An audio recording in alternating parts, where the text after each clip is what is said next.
അസ്സലാമു അലൈക്കും. ഇന്ന് എടുക്കാൻ പോകുന്ന വിഷയം നിങ്ങൾക്ക് വളരെ ഇഷ്ടപ്പെട്ട അല്ലെങ്കിൽ വളരെ കൗതുകം തോന്നുന്ന അല്ലെങ്കിൽ അത് ഒരുപാട് ഉപകാരം ചെയ്യുന്ന പല സത്യങ്ങളും വെളിപ്പെടുത്തുന്ന ഒരു കാര്യം കൂടിയാണ്. അഥവാ വിശുദ്ധ ഖുർആനിൽ അള്ളാഹു ഈസാ നബിനായിട്ട് സംസാരിക്കുന്ന കുറച്ച് ഭാഗങ്ങളാണ്. ഈ ഒരു സംഭാഷണം എന്ന് പറയുന്നത് കുറച്ചേ ഉള്ളൂ.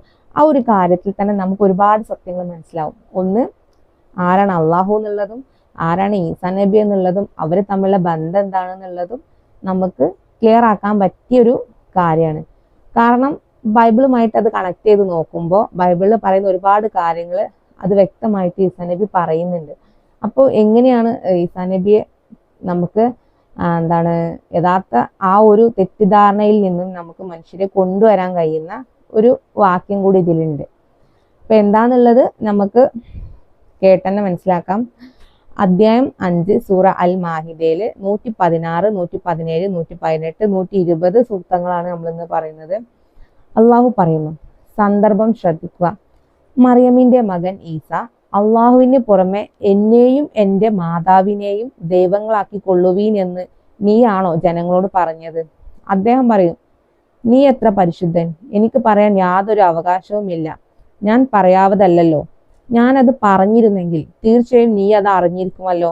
എൻ്റെ മനസ്സിലുള്ളത് നീ അറിയും, നിന്റെ മനസ്സിലുള്ളത് ഞാൻ അറിയില്ല. തീർച്ചയായും നീ തന്നെയാണ് അദൃശ്യകാര്യം അറിയുന്നവരെ. അപ്പൊ ഇവിടെ ഈസാ നബി പറയുന്നുണ്ട്, ഞാൻ അങ്ങനെ പറഞ്ഞിട്ടുണ്ടായിരുന്നെങ്കിൽ നീ അത് അറിയില്ലേന്ന്. എൻ്റെ ഹൃദയത്തിലുള്ളത് നീ അറിയും, പക്ഷെ നീ എന്താണ് ചിന്തിക്കുന്നത് പ്രവർത്തിക്കുന്നത് ഞാൻ അറിയൂലെന്ന്.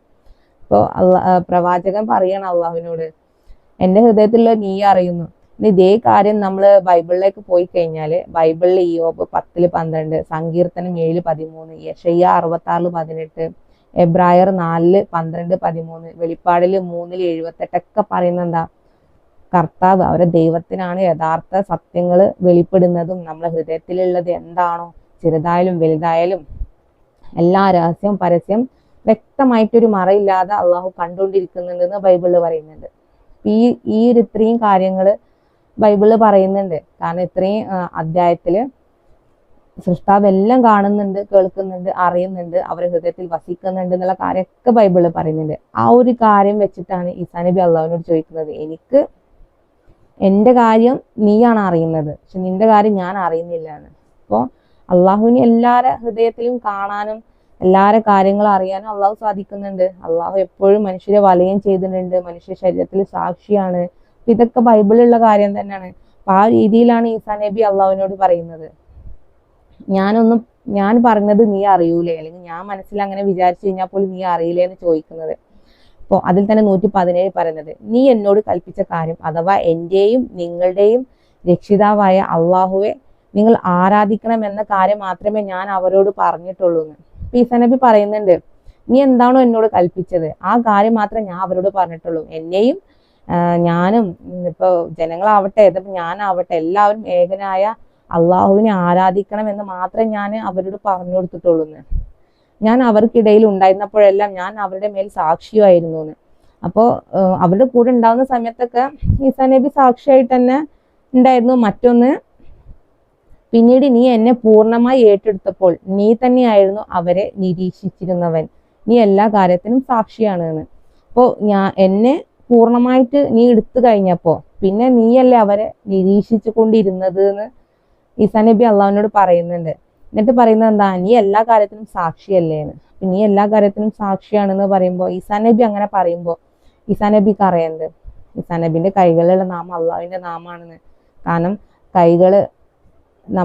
കൈകൾ തൊട്ടിട്ടും തല തൊട്ടിട്ടും സത്യം ചെയ്യരുത്, അസത്യം ചെയ്യരുത്, അഥവാ സത്യം ചെയ്തിട്ടുണ്ടെങ്കിൽ നിങ്ങൾ അത് പാലിക്കണം എന്ന് ബൈബിളിൽ പറയുന്നുണ്ട്.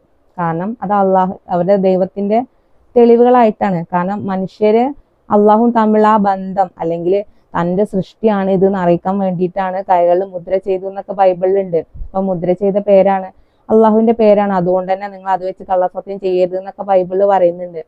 അത് പൂർവികരോടും പറയുന്നുണ്ട്. അപ്പോൾ ആ ഒരു അറിവ് ഈസാ നബിക്ക് അറിയാം, എൻ്റെ കൈകളിൽ അള്ളാഹുവിന്റെ നാമുണ്ട്, എൻ്റെ ശരീരത്തിൽ അള്ളാഹു സാക്ഷികളാണ് എന്ന്. അപ്പൊ അതാണ് ഈസാ നബി അള്ളാഹുവിനോട് പറയുന്നത്, നീ തന്നെയാണ് അവരെ നിരീക്ഷിച്ചിരിക്കുന്നവെന്ന്, നീ എല്ലാ കാര്യത്തിനും സാക്ഷിയാണെന്ന്. അതിൽ തന്നെ 118 പറയുന്നത്, നീ അവരെ ശിക്ഷിക്കുകയാണെങ്കിൽ തീർച്ചയായും അവർ നിന്റെ ദാസന്മാരാണല്ലോ, നീ അവർക്ക് പുറത്തു കൊടുക്കുകയാണെങ്കിൽ നീ തന്നെയാണല്ലോ പ്രതാപി യുക്തിമാനെന്ന്. അപ്പോൾ ഈസാ നബി പറയുന്നത് എന്താണ്? നീ അവരെ ശിക്ഷിക്കുകയാണെങ്കിൽ തീർച്ചയായും അവര് നിന്റെ ദാസന്മാരല്ലേ എന്ന്. അപ്പൊ നീ അവർക്ക് പുറത്തു കൊടുക്കുകയാണെങ്കിൽ നീ തന്നെയാണല്ലോ പ്രതാപി എന്ന്. അപ്പോ ഈസാ നബി തന്റെ സമുദായത്തിന് വേണ്ടിയിട്ട് അള്ളാഹുവിനോട് മാപ്പ് ചോദിക്കുകയാണ്. കാരണം നീ പുറത്തു കൊടുക്കുകയാണെങ്കിൽ ഏറ്റവും നല്ലത് എന്നുള്ള രീതിയിലാണ് പറയുന്നത്. അതിൽ തന്നെ 120 പറയുന്നത്, ആകാശങ്ങളുടെയും ഭൂമിയുടെയും അവയ്ക്കുള്ളവയുടെയും ആധിപത്യം അള്ളാഹുവിനത്രേ, അവൻ ഏത് കാര്യത്തിനും കഴിവുള്ളവനാവുന്നു. അപ്പൊ നമ്മൾ അള്ളാഹുവിന്റെ കൈകളെ പറ്റി നമ്മൾ എന്താണെന്ന് മനസ്സിലാക്കി വെച്ചെങ്കിൽ തീർച്ചയായിട്ടും അതാണ് അവിടെ പറയുന്നത്. എല്ലാ കാര്യം അള്ളാഹുവിന്റെ കൈകളിലാണ്, അല്ലെങ്കിൽ അള്ളാഹുവിന്റെ അടുത്താണ് എന്നാണ് ഇവിടെ പറയുന്നത്. ഇനി ബൈബിളില് യെശയ്യാ 60:21, യെശയ്യാ 50:10 പറയുന്ന അള്ളാഹുവിന്റെ അല്ലെങ്കിൽ ദൈവത്തിന്റെ സീക്രട്ട് എന്താ?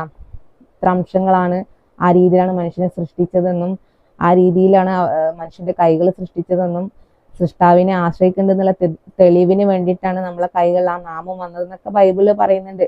എന്നാൽ അതേ കാര്യം തന്നെയാണ് വിശുദ്ധ ഖുർആനിലുള്ളത്, അതേ കാര്യം തന്നെയാണ് ഭഗവത്ഗീതയിലുള്ളത്. ഇവ മൂന്നിലും സൃഷ്ടാവ് എന്താണോ, സൃഷ്ടാവിനെ പറ്റി പറയുന്ന കാര്യങ്ങൾ എന്താണോ, സൃഷ്ടാവിന്റെ അംശങ്ങൾ നമ്മൾ ആശ്രയിക്കുന്നുണ്ടോ, ഇതൊക്കെ വ്യക്തമായിട്ട് അള്ളാഹു പറയുന്നുണ്ട്.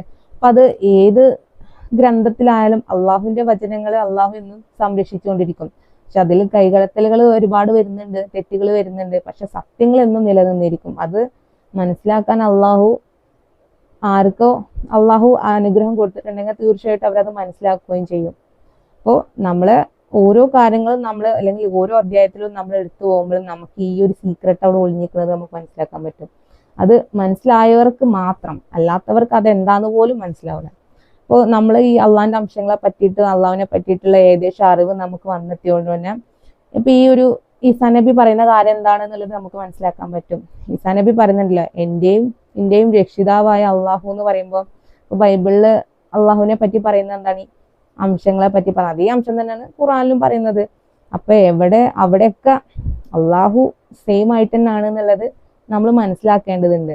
കാരണം ഇനിയെങ്കിലും മറ്റു മതങ്ങളിലോടുള്ള ആ ഒരു ദേഷ്യം, വാശി, വെറുപ്പ് ഇതൊക്കെ നമ്മൾ ഒഴിവാക്കുന്നത് നല്ലതായിരിക്കും. കാരണം അവരുടെ യഥാർത്ഥ അടിസ്ഥാനത്തിൽ നിൽക്കുന്ന അള്ളാഹു സെയിം ആയിരിക്കും. പിന്നെ ഇപ്പൊ നമ്മൾ വെറുതെ എന്തിനാണ് അവിടെ ടൈം വേസ്റ്റ് ആക്കുന്നത്?